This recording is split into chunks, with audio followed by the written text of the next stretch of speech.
আপনি যেদিন মরবেন সেদিনও মানুষ ভাত খাবে। এই গ্রামবাসী ধোকা ধোকা, মহল্লাবাসী ধোকা, এগুলো সব ধোকা, সব ধোকা। বন্ধুরা ধোকা, স্ত্রী ধোকা, এগুলো সব ধোকা। সব ওই রাত্রে খানা খাবে, আপনারে দাফন করে আসে, আরো বেশি খাইব মানুষের ঘরের থেকে যাইতে আইনা ভাত খাওয়ায়।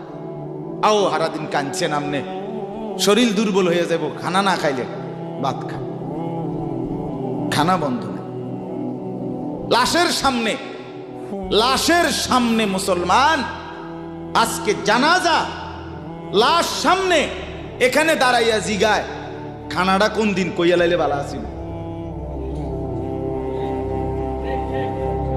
কি আহা আহা, মানুষ কার জন্য শিক্ষালেন? এই মানুষগুলো তারা আজকে জিগায় খানাটা কোন দিন করবে। 4 দিন না খানাটা কি সোমবারে করলে ভালো হয় না মঙ্গলবারে করলে ভালো হয়? কত অনবুঝ করে লাইলে ভালো আছিল, লোকজন কি আর আবার পাইবেননি? হ্যাঁ, মানুষটিরে আবার কইটো আইবেন, আজকেই কইয়া লাইলে ভালো।